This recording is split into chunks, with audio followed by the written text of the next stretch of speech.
네, 오늘 주실 말씀은 야고보서 4장 13절부터 17절입니다. 교독하시고 마지막 절은 합독하겠습니다. 야고보서 4장 13절부터 17절 말씀입니다. 들으라, 너희 중에 말하기를 오늘이나 내일이나 우리가 어떤 도시에 가서 거기서 1년을 머물며 장사하여 이익을 보리라 하는 자들아,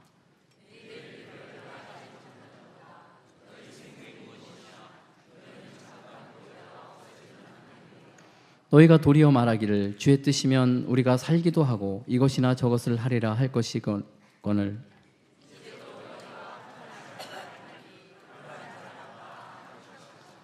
그러므로 사람이 선을 행할 줄 알고도 행하지 아니하면 죄인이라. 아멘. 이제 유성 목사님 나오셔서 오늘 그렇게 살자라는 제목으로 말씀 전해 주시겠습니다.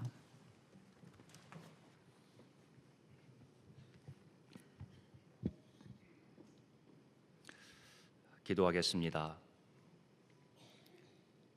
오늘도 주의 말씀 앞에 엎드리게 하심을 감사합니다. 말 그대로 겸손함으로 주의 말씀을 받기를 원합니다. 온유함으로 주의 말씀을 받도록 도와주시옵소서. 말씀을 통해 임재하시는 하나님을 다 배움는 복을 다 누리게 해주시기를 원하옵고 우리 구주 예수 그리스도 이름으로 감사하며 기도하옵나이다. 아멘. 우리도 고령화 사회가 되어가면서 잘 죽는 것의 문제가 사회적 이슈가 된 지 오래입니다. 호스피스 완화 의료 그리고 임종을 맞이하는 환자들의 연명 의료 결정에 관한 법률이 2016년도에 발의가 돼서 2018년부터 본격적으로 시행이 되고 있습니다. 이 법의 취지 역시 웰다잉에 있는 것이지요. 15세기에 이미 이 잘 죽는 문제가 또 큰 이슈가 되기도 하고 또 시행되기도 했는데 그 당시에 흑사병이 창궐해서 너무나 많이 죽어가는 그런 사람들의 임종을 성직자들이 잘 돌봐줄 수 없었기 때문에 잘 죽는 방법이 죽음의 기술이다라는 제목의 목판화로 널리 보급되었다고 합니다. 죽음은 우리가 진지하게 준비해야 할 영적인 사건입니다. 죽음은 모든 존재들의 확실한 미래입니다. 스티브 잡스가 췌장암에 걸린 이후에 앞으로 수십 년간은 죽음 가까이 가지 않기를 바란다라고 말했지만 그의 바람과는 달리 그도 6년 만에 다른 모든 사람과 마찬가지로 죽음에 이르고야 말았습니다. 에디슨 이후에 최고의 발명가로 불리우며 또 그가 미래 예측한 그 예측들의 거의 80%가 적중했다고 하는 미래학자 레이 커즈와일이 그렇게 예언을 했는데 앞으로 2045년이 되면 인간의 모든 질병이 극복되어서 인류가 영원히 사는 시대가 온다. 그렇게 예언을 했다고 합니다. 실제 그는 그 말에 대한 확신을 가지고 1년 동안 11억 원 정도 비용이 드는 그러한 영양제를 하루에 100알 이상씩 먹고 있다고 합니다. 그때까지 살기 위해서 그렇게 하고 있는 것이지요. 그러나 사람이 한 번 죽는 것은 하나님이 정하신 것이기 때문에 우리 모두는 반드시 죽을 것입니다. 한 번 죽는 것이 사람에게 정해진 것이요 그 후에는 심판이 있으리니 그랬습니다. 이 확실한 우리의 미래인 죽음이 언제 우리에게 닥쳐오는 현실이 될지 우리는 아무도 모릅니다. 오늘 읽은 말씀에도 오늘이나 내일이나 라는 말도 있고 또 1년 동안 그런 말이 있습니다. 우리 한번 잠언서 27장 1절을 같이 한번 읽어보도록 하겠습니다. 잠언 27장 1절입니다.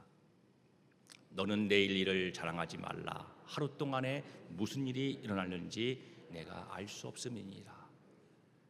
하루 동안도 우리가 알 수 없는 그런 존재로 이 땅을 삽니다. 오늘 읽은 본문 14절에도 내일 일을 너희가 알지 못하는도다. 너희 생명이 무엇이냐? 너희는 잠깐 보이다가 없어지는 안개니라. 우리는 내일 일을 알 수 없습니다. 15절 말씀에도 그런 말씀이 있죠. 주의 뜻이면 우리가 살기도 하고 이것이나 저것을 하리라 할거늘. 주의 뜻에 우리의 생명이 달려 있고 우리의 삶이 달려 있습니다. 그런즉 깨어 있으라.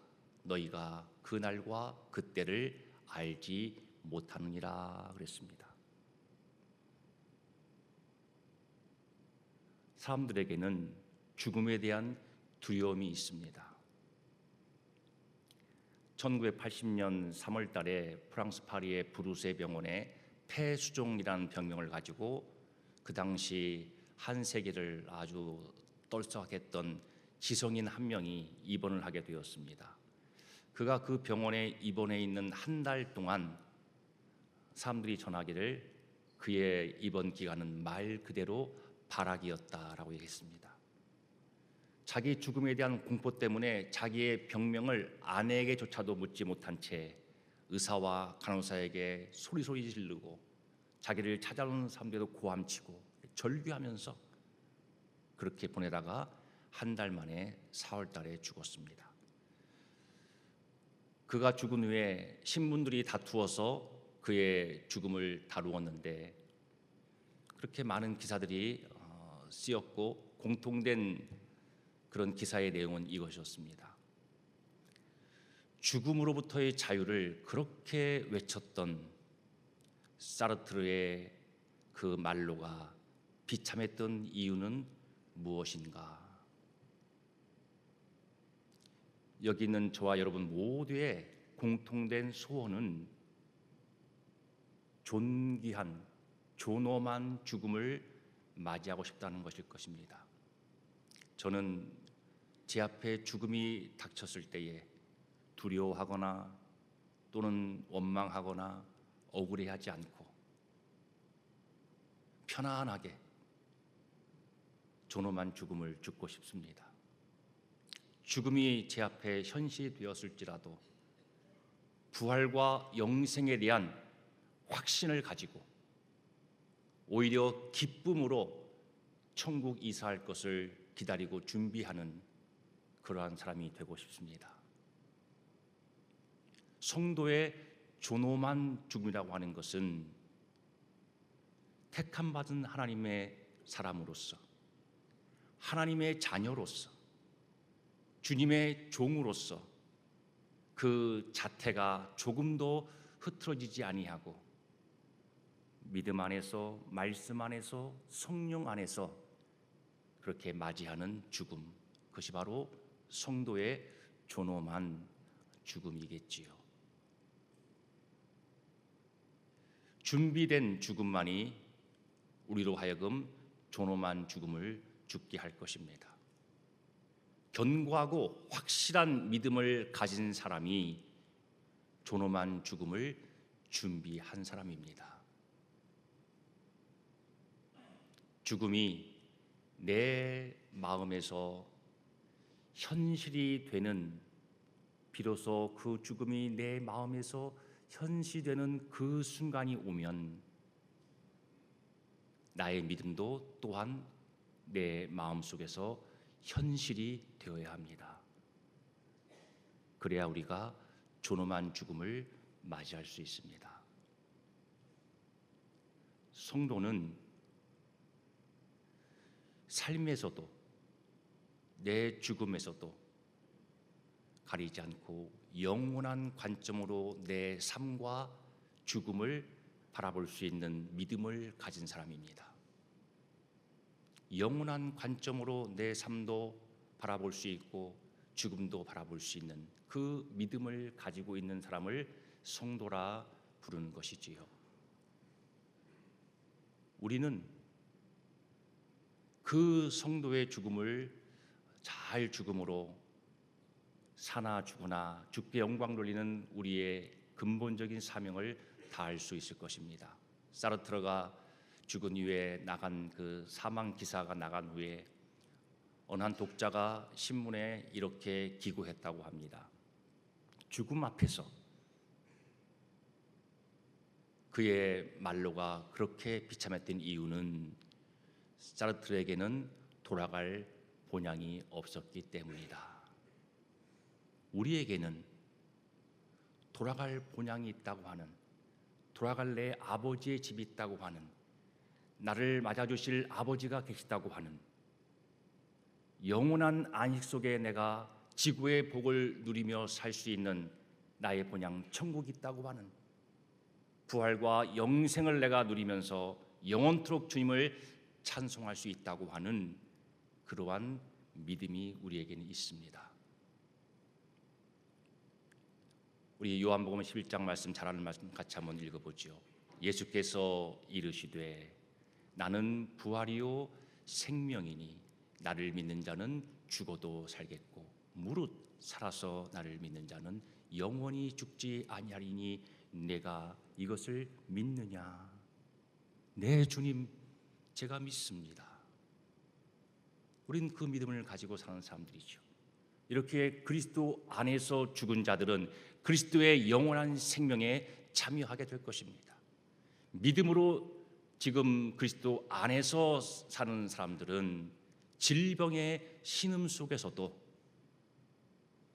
보이지 않지만 바라는 천국이 실상이 되어서 그 천국의 관점으로 나의 현실을 감당해 나갈 수 있는 것입니다. 주님의 사랑이 우리와 늘 함께하는 것이지요. 그 사실을 믿는 믿음을 갖고 있는 것이지요. 다시는 우리가 고통하지 않고 신음하지 않고 영원한 안식 속에 살 수 있다고 하는 아버지의 그 환대와 그 복을 우리가 바라보는 그 확실하고 견고한 믿음이 우리의 존엄한 죽음을 준비시킬 것입니다. 많은 신자들이 죽음을 가까이게 되면 후회를 한다고 합니다. 아마 그것은 어쩌면 우리들의 나중 후회가 될지도 모르겠습니다. 이런 것들을 주로 후회한다고 하지요. 내가 신앙생활을 평소에 충실하지 못한 것, 영적으로 성장하지 못했던 것, 그리고 내 가족이나 또 주변 사람들, 교우들, 친구들에게 더 많이 사랑하지 못했던 그것이 후회가 되는 것이죠. 그때 용서하지 못했던 것, 그때 그것을 용납하지 못하고 지냈던 것, 갈등을 해소해 보려고 노력하지 못했던 것들, 그런 것들을 마지막 때 후회한다고 합니다. 또한 가족들 또는 친구들에게 전도하지 못한 것, 그것도 후회하는 내용이 되겠지요. 주어진 시간 소중하게 여겨서 시간 낭비하지 않고 살지 못한 것, 영적이지 못한 일에 너무나 많은 시간을 허비했구나라고 하는 후회감, 그리고 물질에 너무 집착해서 돈과 내 직업에 너무 집착한 나머지 하나님과 관계를 소홀히 하고 더 많은 것 자선을 베풀고 나누지 못하고 산 것들, 그런 것들을 후회한다고 합니다. 우리 앞에 죽음이 가까이 왔을 때에 후회하는 것보다도 감사할 내용이 더 많다고 하면 우리는 그동안 죽음을 잘 준비해 오고 있었던 것이겠지요. 이렇게 죽음 앞에서 후회하는 사람들을 보기도 했지만 또 죽음 앞에서 죽음을 가까이 둔 사람들의 그 죽음 앞에 선 영성을 저는 보기도 했습니다. 아마 여러분도 경험했을 터인지. 제가 사용하는 영성이란 말은 하나님과의 관계의 그 내용, 하나님과의 관계의 모습, 저는 그것을 영성이라 표현하는데, 죽음 앞에 선 자만이 갖는 그 영성이 있더라고요. 애교도 두었고 젊지만 점점 죽음이 가까웠을 때 보인 모습은 모든 욕심들을 다 내려놓더라는 것입니다. 욕심이 다 사라진 그 영성, 그것들이 아무 더 이상 의미도 없고 필요 없는 것임을 절실히 깨닫고 이제 세속적인 그리고 일시적인 것들에 대한 욕심이 점점 줄어드는 가운데 더욱더 영원한 가치에, 영적인 가치에 집중하게 되는 그런 영성을 저는 보았습니다. 또한 죽음 앞에 선 자에서 볼 수 있는 참된 영성 하나는 정말 진실로 깊이 있게 철저하게 주 앞에 겸손해지는 그런 겸손의 영성이지요. 자기 삶을 돌아보면서 죄의 무게를 느끼는 가운데 하나님께 하나하나 용서를 구하면서 갖게 되는 하나님 앞에 낮아지는 그 마음, 불쌍히 여겨 주시옵소서 라고 하는 그 완전히 주님 앞에 엎드려지고 낮아진 그 겸손의 영성, 더 이상 어떤 시도도 할 수 없고 노력도 할 수 없는 한계 상황에 부딪혔을 때에, 무기력함을 철저히 느끼고 깨달을 때에 내 존재, 내 모든 것을 다 하나님께 맡겨버리게 되는 그 철저히 낮아진, 하나님만 의존하는 그 참된 겸손을 가진 그 영성으로 주를 바라보더라는 것이지요.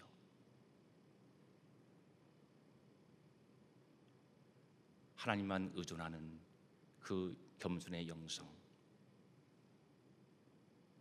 그리고 이것은 내가 절대 가지고 천국 가고 싶지 않다라는 깨달음 속에서 정말 절실한 그 마음 가운데 버려야 할 것들을 내 마음에서 다 버리고 싶어하는 그 영혼도 죽음 앞에 서 있는 사람들에게서 볼 수 있는 복된 영적인 모습입니다.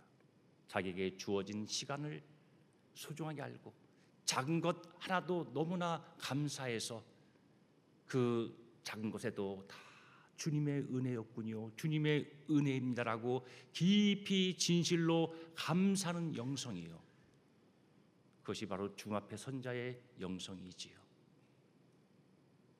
더 이상 누구도 미워하고 싶지 않고 용서하고 싶고 또 용서도 받고 싶고 모든 갈등도 다 풀고 그렇게 사랑에 모든 것을 집중하는, 사랑이 가장 중요한 것으로 여겨지는 그러한 영성이요.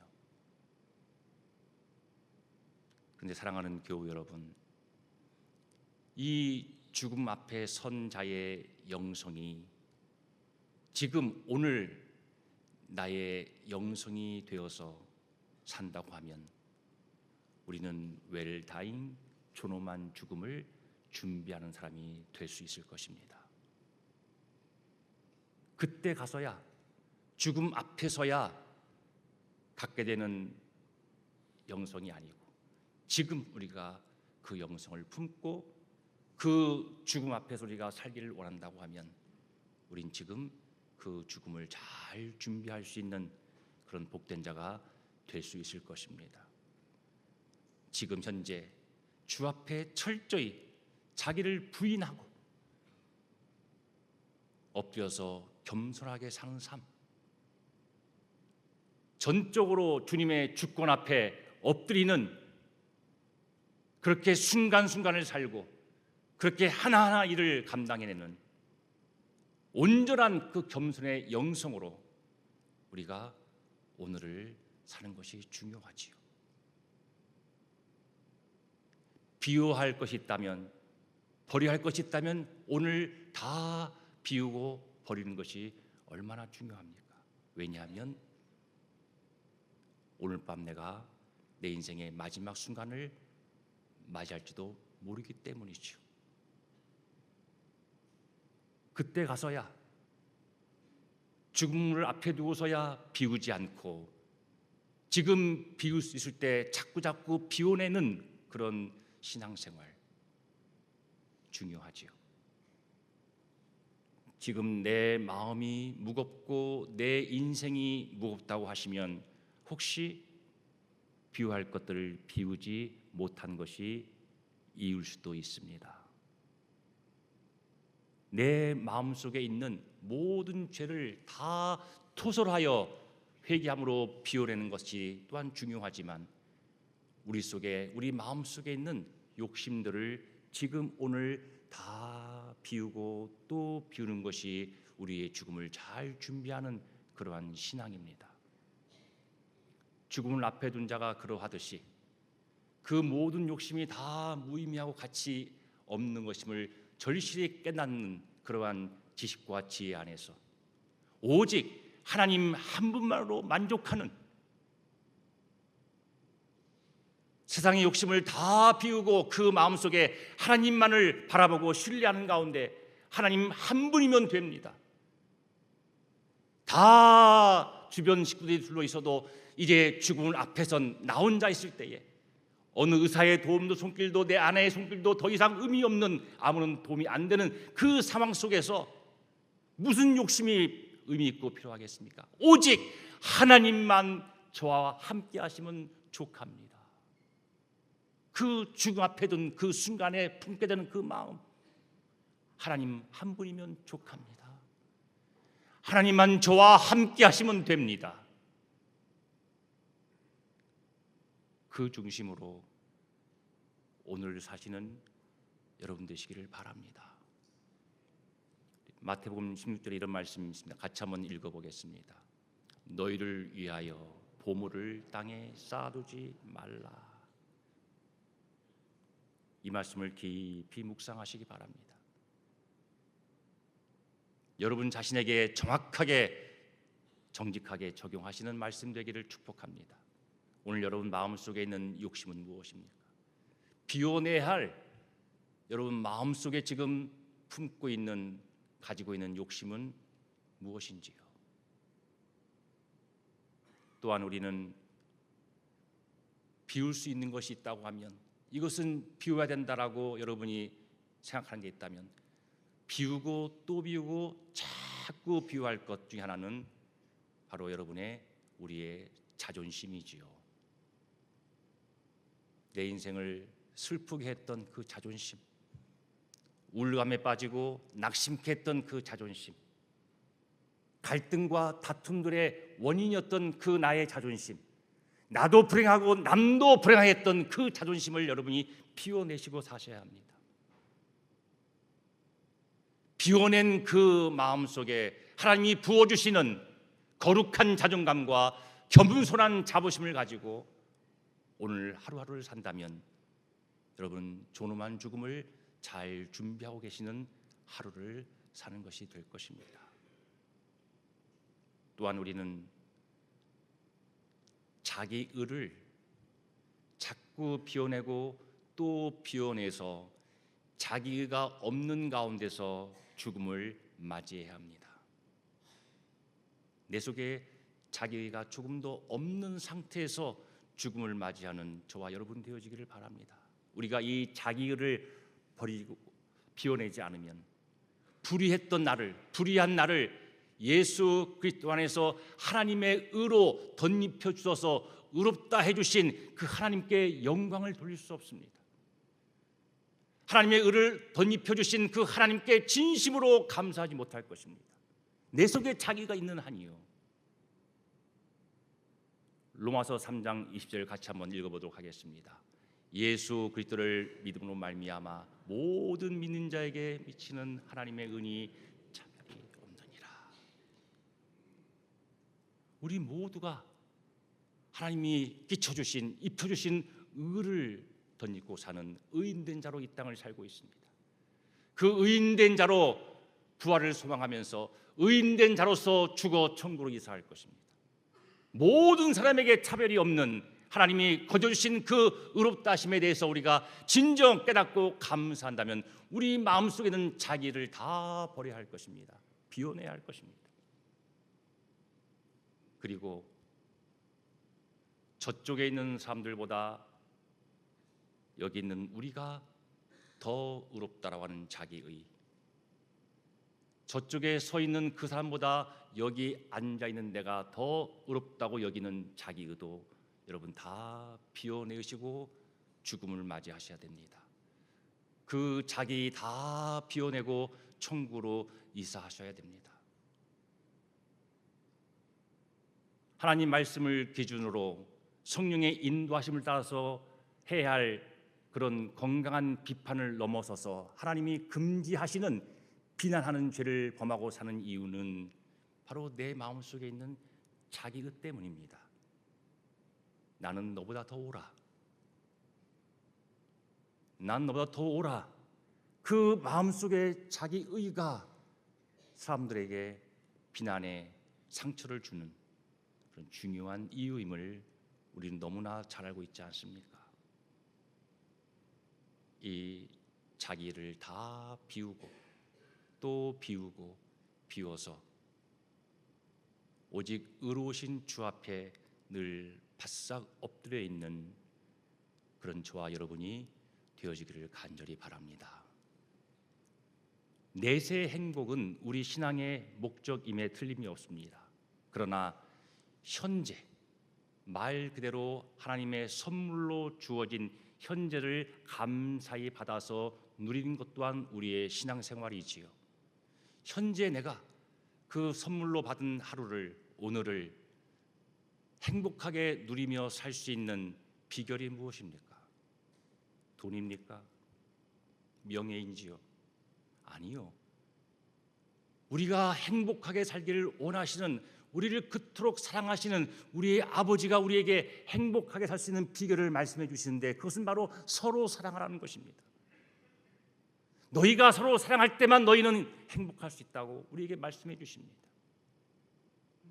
우리는 한 번 더 사랑할 수 있어야 됩니다. 1분이라도 더 사랑하는 데 시간을 써야 합니다. 한 명이라도 더 축복하면서 친절하게 대해야 합니다. 행해야 됨을 알게 된 선이 있다고 하면 오늘 그렇게 행해야 합니다.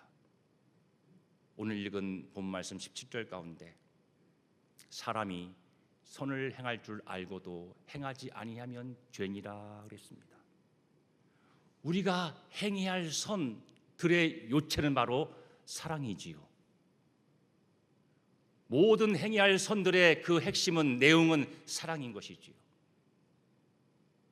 우리는 행해야 할 선들에 대해서 하나님께 구체적인 말씀들을 듣고 사는 사람들입니다.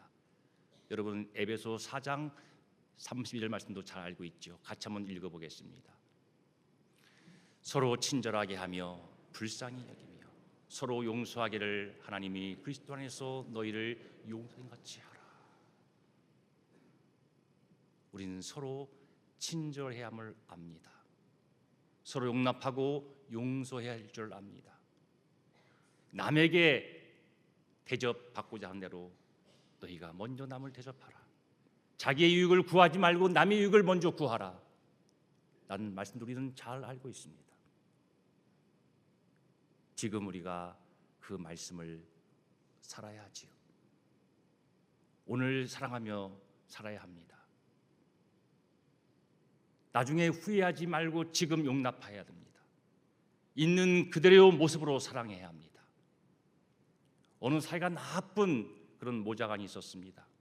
그 엄마는 아들을 보면 매일 욕하고 혼내주고 다시는 너 안 본다 그러고 험한 말을 서슴찮고 하고 그만큼 그 자식이 싫고 미운 마음을 감추지 않는 그런 관계였습니다. 이 아들 또한 얼마나 반항하고 또 힘들게 반응을 보이고 했는지 이 모자간이 너무나 힘든 관계를 그렇게 보냈는데 그 이유는 그 아들이 힙합에 빠져가지고 엄마의 가치관 전혀 다른 세대 차이 속에서 아들의 취향을 전혀 이해하지 못하는 그러한 속에서 서로가 서로를 존중하지 못하는 가운데서 엄마의 눈에는 그 아들의 힙합에 빠지는 모습이 너무나 끔찍했었던 거죠. 아무리 비싸고 좋고 단정한 옷을 사다 주어도 입지 않고 늘 힙합 티셔츠만 입고 다니는 거예요. 제발 좀 그거 입지 말아라. 이 멀쩡한 옷 두고 왜 맨날 그 옷 입고 다니느냐. 저 옷을 늘 입고 다니는 거예요. 그러다가 어느 날 그 아들이 사고로 죽게 되었습니다.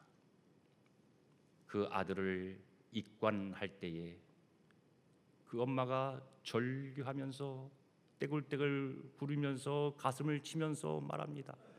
내 아들이 그렇게 좋아했던 저 티셔츠 입혀서 입관시켜 주세요. 내 아들이 그렇게 좋아했던 저 셔츠 입혀서 입관해 주세요. 왜 생전에 그 아들이 그렇게 좋아했던 옷을 입고 다닐 수 있도록 용납하지 못했을까요?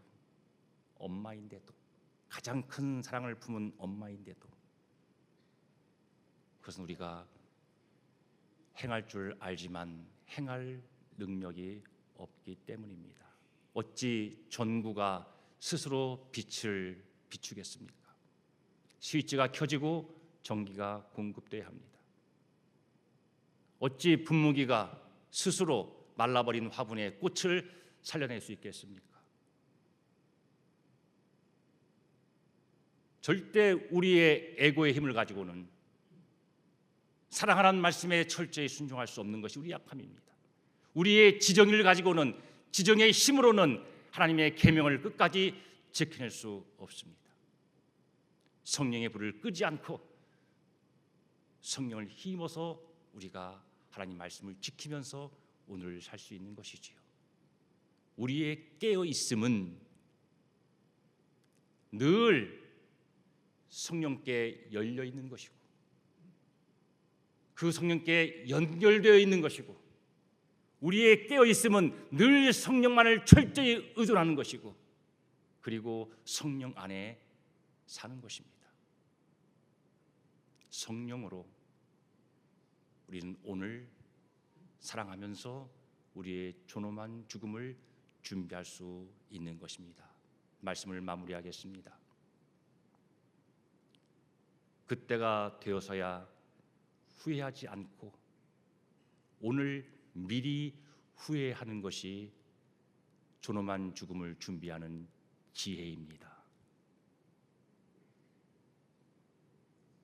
내가 죽음을 앞두고 살고 싶어하는, 또 살아낼 그 삶을, 죽음을 앞에 둔 자가 갖는 영성을 가지고 오늘 그렇게 살자라고 자신에게 말하면서 우리는 하루하루를 시작해야 합니다. 오늘 그 삶을, 그 영성을 가지고 살자. 오늘 그렇게 살자라고 다짐하시면서 하루하루 오늘을 사시는 여러분 되시기를 주의 이름으로 축복합니다. 우리 한번 마지막하게 한번 해보시죠. 오늘 그렇게 살자. 오늘 너희 생명이 무엇이냐라고 하시는 하나님의 물으심에 늘 깨어 있는 저와 여러분의 오늘 되어지기를 간절히 바랍니다. 기도하겠습니다. 하나님 영광을 위해서, 또 저희의 간절한 소원인 존엄한 죽음을 맞이할 수 있도록 오늘을 성령을 힘입어서 살고자 합니다. 도와주시옵소서. 우리 구주 예수 그리스도 이름으로 감사하며 기도하옵나이다.